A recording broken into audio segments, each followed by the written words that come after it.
स्वागत है आप सबको एक बार फिर से मेरे चैनल ज्ञान तत्व में। आज की वीडियो का टॉपिक है हमारा वाई पैरामीटर्स या फिर एडमिटेंस पैरामीटर, और इसको शॉर्ट सर्किट पैरामीटर भी बोलते हैं। जो हमारे जेड पैरामीटर्स थे उसको हम ओपन सर्किट पैरामीटर बोल रहे थे। क्यों बोल रहे थे? क्योंकि वहाँ पे हम जेड पैरामीटर्स निकालने के लिए I1 और I2 को ओपन कर दे रहे थे। I1 I2 जीरो करते थे। करंट जीरो कब होगा? जब हम टर्मिनल्स ओपन रखेंगे। यहाँ पे हम क्या करेंगे? टर्मिनल्स को शॉर्ट करेंगे, जाहिर सी बात है, तभी तो उसको शॉर्ट सर्किट पैरामीटर बोल रहे हैं। तो देखो, वाई पैरामीटर्स का सीधा सीधा मतलब है कि यहाँ पे करंट के टर्म्स में बात की जा रही है इनटू वोल्टेज। दो पैरामीटर्स होंगे करंट के, I1 और I2।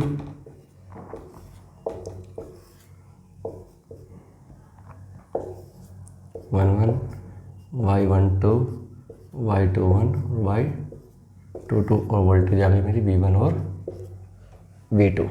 ठीक, अगर इसका सर्किट डायग्राम बनाया जाए तो बिल्कुल सेम वैसे ही रहेगा, बस पैरामीटर्स अलग अलग रहेंगे। जेड नहीं,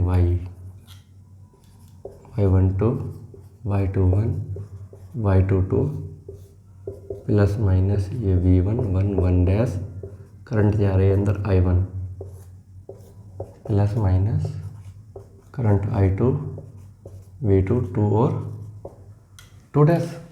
ठीक, इस सर्किट में हमारे जो V1 और V2 है ये है इंडिपेंडेंट। इक्वेशन देख के हमको पता चल रहा है। और I1 और I2 की वैल्यू V1 V2 पे डिपेंड करती है, तो ये हो गए हमारे डिपेंडेंट। इसको मैट्रिक्स फॉर्म में अगर इक्वेशन में फॉर्म में लिखेंगे तो क्या आएगा? I1 equals to Y11 V1 plus Y12 V2 और I2 equals to Y21 V1 plus Y22 V2। इतना तो सिंपल है। ठीक, बिल्कुल वही चीज़ करनी है जो हमने जेड पैरामीटर्स में की थी। पहले इसकी इक्वेशन लिखनी है। ये इक्वेशन आपको याद रखनी है कि क्या इक्वेशन इसके बनती है। आप इससे याद रखिए, इससे याद रखिए, इससे याद रखिए। जिस तरीके से आपको याद रखने में आसानी हो उस तरीके से याद रख सकते हैं। मैं सिर्फ इस तरीके से याद रख सकता हूँ कि देखो, इम्पीडेंस के टर्म्स में हमको वोल्टेज पे नॉर्मली डिपेंडेंसी रहती है तो वोल्टेज इस तरफ रहती है। ठीक, उसमें एडमिटेंस में करंट इस साइड रहती है। अब देखो, यहाँ से अगर मुझे Y11 निकालना हुआ तो मैं क्या करूँ? Y1 निकालने के लिए Y11 equals to I1 upon V1। कब? अगर मेरा V2 जीरो हो जाए किसी तरीके से तो मेरा I1 अपॉन V1 मेरा Y11 हो जाएगा, तो मैं V2 को जीरो कर दे रहा हूँ। वोल्टेज आउटपुट टर्मिनल पे जीरो होने का मतलब क्या है कि मेरा 2 डैश टर्मिनल जो है मैंने शॉर्ट कर दिया, इसलिए तो इसको शॉर्ट सर्किट पैरामीटर भी बोलते हैं। ठीक है, अगर शॉर्ट कर ही दिया है तो V2 जीरो होने के अलावा मैं Y11 की जगह Y22 भी निकाल सकता हूँ। Y22 क्या निकलेगा? सॉरी, Y22 नहीं, Y21 कितना निकलेगा? I2 upon V1। कब? जब V2 मैंने जीरो कर दिया। अब देखो, ये I1 अपॉन V1 है तो मैं क्या बोलूँगा उसको? Driving point, input driving point, input driving point admittance. ठीक, I2 अपॉन V1 है, ये एडमिटेंस है लेकिन फॉरवर्ड ट्रांसफर एडमिटेंस है।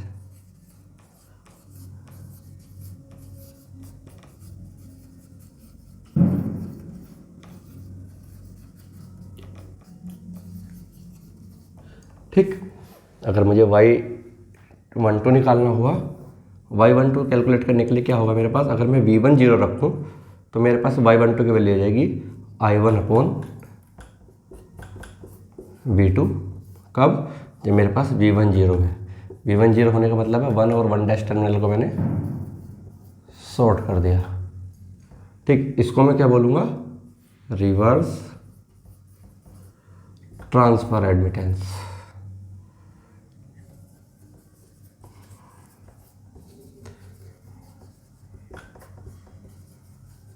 Reverse transfer admittance. और इसी के साथ साथ मेरा Y22 भी मेरा यहाँ से कैलकुलेट हो जाएगा। वो कितना होगा? I2 अपॉन V2 का मेरा V1 इक्वल्स टू जीरो होगा, और इसको बोला जाएगा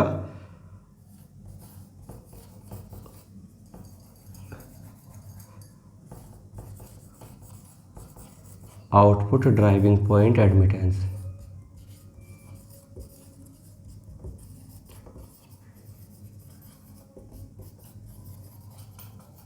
ठीक है, इतना क्लियर है। हालांकि इसमें जो ज़्यादा चीज़ें समझने की भी नहीं है। ठीक, इसके अलावा बस दो चीज़ें और हमारी बचती है, condition of reciprocity, condition of symmetricity और इसका सिंथेसिस डायग्राम। ये तीनों चीज़ें देख के बस क्या करते हैं, उसके बाद इसका वो बनाते हैं, क्वेश्चन लगाते हैं। इस पर बेस्ड एक बार क्वेश्चन देख लेंगे तो हमारे लिए चीज़ें थोड़ी सी आसान होने लगेंगी। इक्वेशन गलत रफ की, इक्वेशन रफ नहीं करनी चाहिए थी, दोबारा लिखनी पड़ेगी। इक्वेशन तो याद ही रखनी है। जो इक्वेशन है I1 equals to y11 v1 plus y12 v2 और I2 equals to y21 v1 plus y22 v2। इसको याद रखना।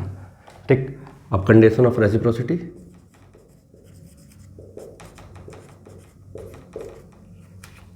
कंडीशन ऑफ रेसिप्रोसिटी क्या कहती है कि मेरा y11 इक्वल्स टू y22 होना चाहिए। कंडीशन ऑफ सिमेट्रिसिटी क्या कहती है,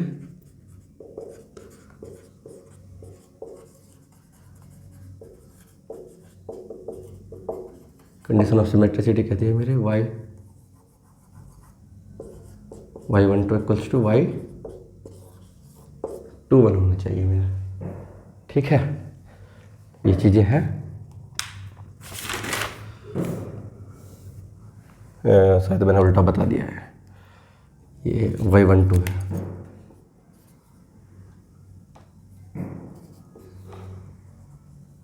सिमेट्रिसिटी के लिए y11 इक्वल्स टू y22 है। ठीक है, अब देखते हैं इसका सिंथेसिस डायग्राम।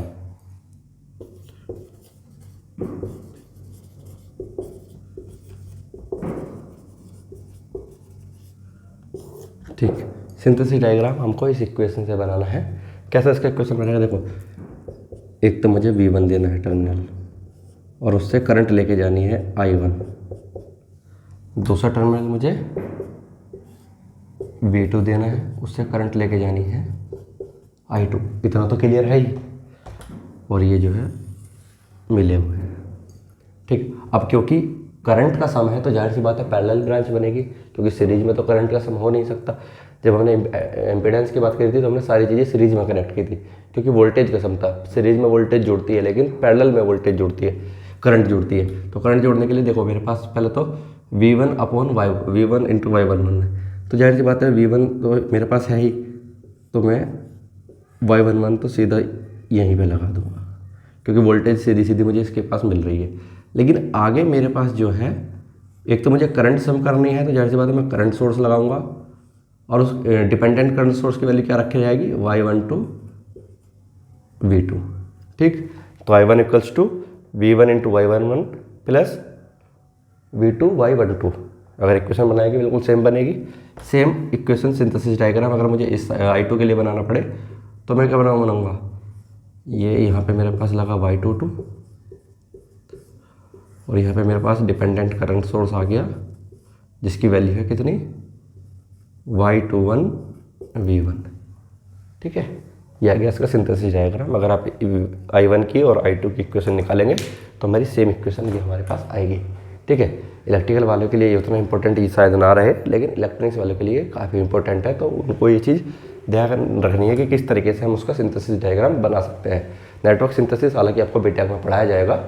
ठीक है, सब्जेक्ट आता है ना नेटवर्क एनालिसिस एंड सिंथेसिस, तो उसमें नेटवर्क को एनालाइज करना और उसको सिंथेसाइज करना। सिंथेसाइज मतलब इक्वेशन से नेटवर्क को डिजाइन करना भी आपको सिखाया जाता है।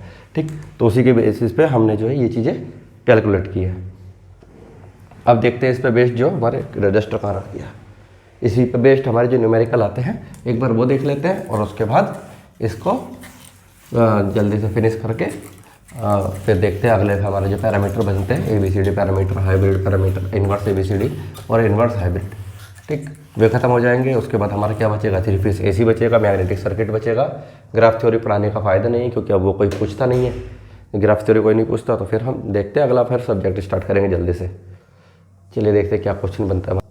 तो देखिए ये क्वेश्चन है हमारा, इस क्वेश्चन को करने के लिए हमारे पास बेसिक से दो तरीके हैं, एक तो वही अपना कन्वेंशनल तरीका, दूसरा इसके लिए हमारे पास शॉर्टकट भी है। तो पहले एक बार कन्वेंशनल तरीके से देख लेते हैं। कन्वेंशनल मेथड हमारा क्या कहता है?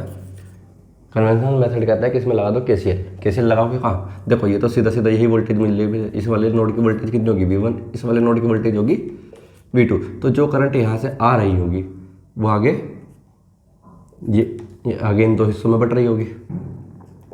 तो I1 equals to V1 minus V2 divided by 10 plus V1 upon 10। KCL equation अगर मैं नोड V1 पे लगाऊँ तो I1 equals to V1 upon 10 और V1 माइनस V2 अपॉन 10। यहाँ से अगर मैं I1 की इक्वेशन निकालता हूँ तो कितनी बनेगी मेरी? एलसीएम लिया 10, ये आ गया V1 minus V2 plus V1, कितना आ गया? 2V1 minus V2 divided by 10। तो I1 आ गया मेरे पास कितना? 1/5V1 minus 1/10V2, equation 1। ठीक, अगर नोड 2 के लिए इक्वेशन लगाऊं तो I2 करंट जो मेरी आ रही है वो कुछ इधर गई कुछ इधर गई। ठीक है, तो I2 equals to V2 upon 10 plus V2 minus V1 upon 10। ठीक है, तो इसका एलसीएम लिया कितना आया? 10। या फिर हमारी ये करंट तो इधर से आ रही थी ना, तो इसको इधर से कैसे ले सकते हैं? इसको इधर से मान लेते हैं V1 minus V2 upon 10। LCM लिया 10, यह आया V2 plus V1 minus V2, यहाँ से I2 आ गया। यार ऐसे तो इक्वेशन का गड़बड़ आ जाएगी सारी करंट। सिर्फ इस पर्टिकुलर नोड की अगर बात करते हैं तो ज़्यादा की नहीं करते।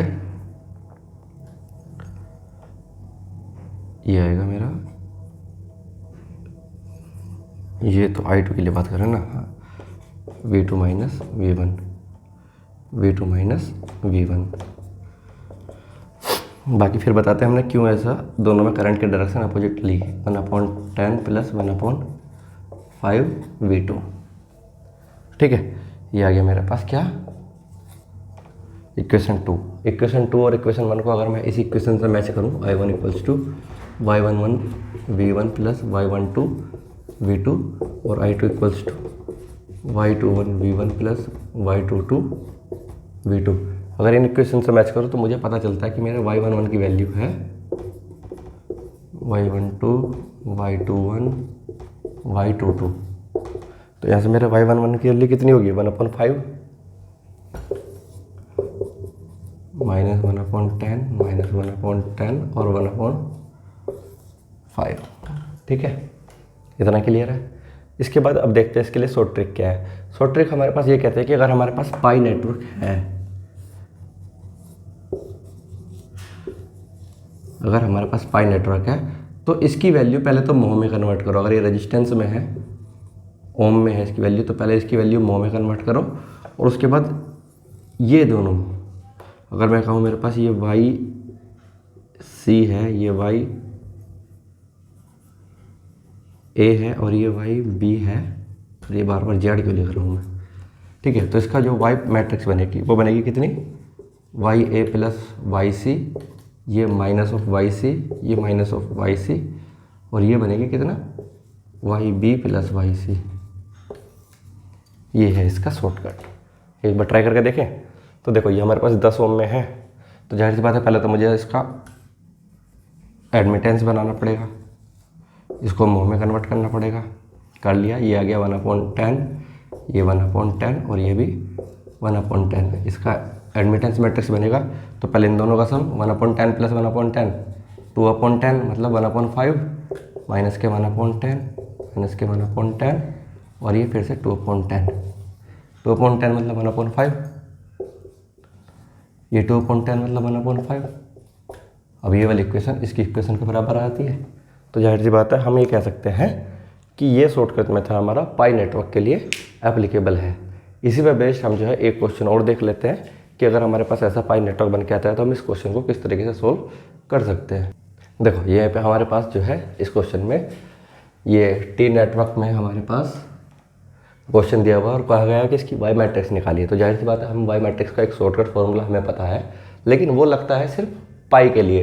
तो पहले तो हमने स्टार को इस डेल्टा में कन्वर्ट कर लो। देखो अगर हमारे पास स्टार में सर्किट है तो हमें पता है उसको डेल्टा में कन्वर्ट करने के लिए इस वाली ब्रांच को, इस वाली ब्रांच को और इस वाली ब्रांच का, इसका रेजिस्टेंस अगर मैं जेड ही आएगा, Z1 कहूँ, इसको Z2 कहूँ और इसको Z3 कहूँ, तो Z1 इक्वल्स टू क्या आएगा, इन दोनों का प्रोडक्ट 2 और 4 डिवाइडेड में जो ब्रांच बची उसके अपोजिट उसका डिवाइड +2 +4, ये दोनों का सम। ठीक, अगर आपको ये याद नहीं है तो आप स्टार डेल्टा कन्वर्जन वाला एक बार वो जो वीडियो है वो एक बार देखिए और उसमें फॉर्मूले को आप याद करने की कोशिश कीजिए। ये कितना गया, 8/8 +2 +4 1 कितना आ गया, 1 + 3 +4 8 ओम। तो Z1 आ गया मेरे पास 8 ओम। अगर मुझे Z2 निकालना हुआ तो इन दोनों का मल्टीप्लाई 8 और 8 चौक 32 डिवाइडेड बाई कितना, जो ब्रांच बचे उसको डिवाइड किया, उसके बाद 8 + 4 16, 16 4 20 और 8 28 ओम आ गया मेरे पास Z2। Z3 अगर निकालना हुआ तो इन दोनों का प्रोडक्ट 2 गुना 8 डिवाइडेड में जो ब्रांच बचे उसका उससे डिवाइड कितना बचा, 4 + 2 + 8 14 ओम। तो हमारे पास इसका पाई नेटवर्क आ गया अभी, ये निकल के और ये कितना आया, Z1 की वैल्यू है हमारे पास 8 ओम, Z2 की वैल्यू है हमारे पास कितनी 28 ओम और Z3 की वैल्यू हमारे पास 14 ओम है। लेकिन सिर्फ ओम में होने से बात नहीं बनेगी, हमको क्या करना है, इसको रिवर्स करना है। इसको वाई बस बनाने के लिए हमको पहले इसको रिवर्स करना है। लीजिए ये कर दिया रिवर्स, 1/14 ओम, 1/8 ओम और 1/28 ओम। अब बन गई हमारी वाई मैट्रिक्स। पहले इन दोनों का सम 1/14 + 1/8 माइनस सिर्फ ये वाली ब्रांच बीच वाली 1/14 माइनस 1/14 और लास्ट में इन दोनों का सम 1/28 + 1/14। ठीक है, इसको सोल्व करके क्या आएगा, वैसे तो तुम निकाल ही सकते हो, होशियार बच्चे हो, इतना नहीं करोगे तो फिर नंबर कैसे पाओगे, लेकिन कर लेते एक बार सोल्व। कितना आएगा इसका आंसर, इसका आंसर आ गया ये नहीं भाई खुद करो, मैं नहीं करता अब। इसका आंसर 8 आ रहा है ना, हाँ ठीक है, इसको सोल्व करो, सोल्व करके बताओ कितना आ रहा है। ठीक है, बहुत मुश्किल नहीं है। और एक मिनट, मैंने शायद कुछ गड़बड़ कर दी क्या, ये 2 को मैंने 3 लिखा है यहाँ पे, गलत है। तो कितना आ गया, फिर से 3 लिख दिया यार, अंधा हो गया क्या। ये आएगा मेरा 7, ये 7 तो ये भी 7, ये 7 तो ये भी 7 और ये भी 7। ठीक है, बाकी सारी चीज़ें तो सेम है। इसको सोल्व करोगे कितना आएगा, 3/14 माइनस 1/14 माइनस के 1/14 और ये आ गया 3/28 मोह। ठीक है, यहाँ से हमारा जो है वाई पैरामीटर्स के क्वेश्चन आप इस तरीके से सोल्व कर सकते हैं। इसके बाद वाई पैरामीटर्स में कन्वर्ट करके हम किस तरीके से सोल्व करते हैं वो हम inter conversion of 2 port parameters में हम इस चीज़ को स्टडी करेंगे। अभी देखते हैं ABCD पैरामीटर्स कैसे काम करते हैं हमारे, और ABCD पैरामीटर्स का कहाँ पे यूज़ है। मिलते हैं अगली वीडियो में।